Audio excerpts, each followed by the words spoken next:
In the middle of October 1907, a speculator named Otto Heinze executed a ruthless short squeeze on the United Copper Company. The plan was to aggressively buy up outstanding shares and force short sellers to return borrowed stock.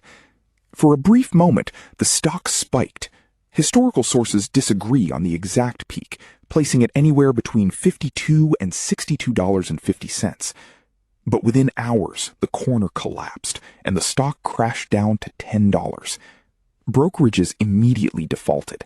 Bank presidents were forced to resign in disgrace. What started as an isolated high-risk gamble on the curb market rapidly mutated into a catastrophic bank run, freezing credit across the country and fundamentally altering the American financial system forever. The broader macroeconomic environment in 1907 was already deeply fragile. Global liquidity was tightening, driven in part by massive gold outflows following the 1906 San Francisco earthquake, and the recently passed Hepburn Act had depreciated railroad securities. In New York, the banking structure was dangerously fractured. Trust companies operated with significantly lower cash reserves than traditional national banks, and crucially, they were not members of the New York Clearing House, which provided central check clearing and emergency assistance. Operating in this precarious environment was F. Augustus Heinze, a Montana copper magnate who had relocated to Wall Street. Heinze became president of the Mercantile National Bank, and alongside Wall Street banker Charles W. Morse, he constructed an intricate, highly leveraged chain banking network. Between October 10th and 14th, Otto Heinze actively pitched his scheme to corner United Copper stock. He approached key figures in his brother's banking network to secure necessary funding, including Charles T. Barney, the powerful president of the Knickerbocker Trust Company, and Charles W. Morse. Both men firmly declined to participate. Despite lacking their direct financial backing, Otto decided to proceed anyway. On October 14, 1907, Otto began aggressively purchasing United Copper shares on the open market. As the buy orders flooded in, the stock price was forced upward, seemingly validating Otto's high-stakes strategy to squeeze the short sellers.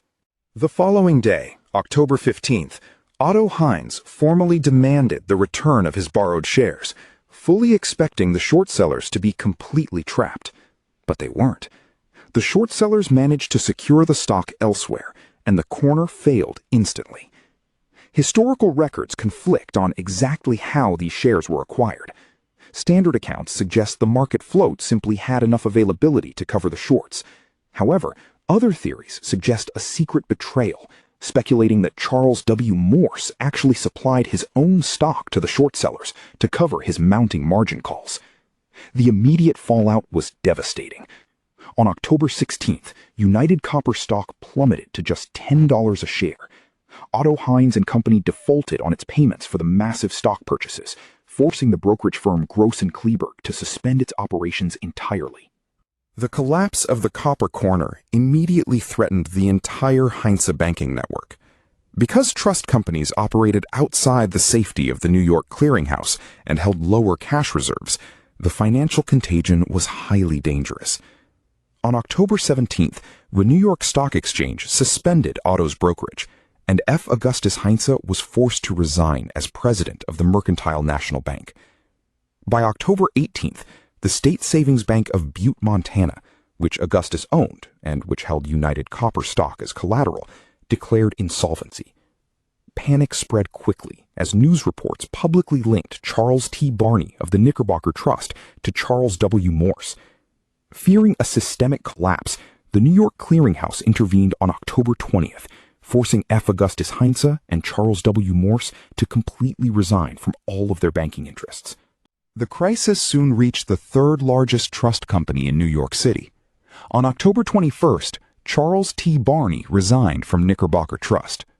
The beleaguered institution turned to J.P. Morgan for salvation.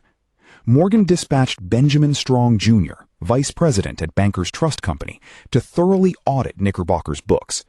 Following the audit, Morgan outright refused to provide aid. The very next day, a massive bank run hit Knickerbocker Trust. Desperate depositors crowded the streets, and the trust paid out $8 million before finally suspending operations. Historians strongly debate J.P. Morgan's motives here. Was this a prudent decision based on genuinely insolvent books, or an intentional, calculated move to selectively let rival trust companies like Knickerbocker fail in order to consolidate power for banks within his own orbit? The fall of Knickerbocker Trust triggered a full-blown national financial panic. By October 23rd, the panic spread to the Trust Company of America, prompting J.P. Morgan to organize other trust presidents to provide aid. On October 24th, call money rates on the stock exchange spiked to an astronomical 100 to 150%. The exchange was moments from total collapse. J.P. Morgan stepped in, raising $25 million in approximately 15 minutes to keep the New York Stock Exchange open, and arranged $30 million in New York City bond purchases. U.S. Treasury Secretary George Cortelyou simultaneously deposited federal funds into New York banks to stave off insolvency. In early November, Morgan orchestrated U.S. Steel's buyout of TC&I, with President Roosevelt's approval, to rescue the heavily exposed brokerage firm Moore & Schley. The human cost, however, was irreversible. On November 14th, Charles T. Barney died by suicide. Public reports assumed he faced total financial ruin, while his associates argued his assets still exceeded liabilities by $2.5 million, citing lost prestige and public humiliation instead. A localized scheme to corner a single copper stock had systematically exposed the fatal fragility of the entire American banking system. The United States realized it could no longer rely on the ad hoc intervention of private financiers like J.P. Morgan to safeguard its economy from systemic, cascading panics. This profound realization forced structural reform that permanently changed the financial landscape. The Panic of 1907 directly led to the passing of the Aldrich-Vreeland Act of 1908, and ultimately laid the critical groundwork for the establishment of the Federal Reserve System in 1913.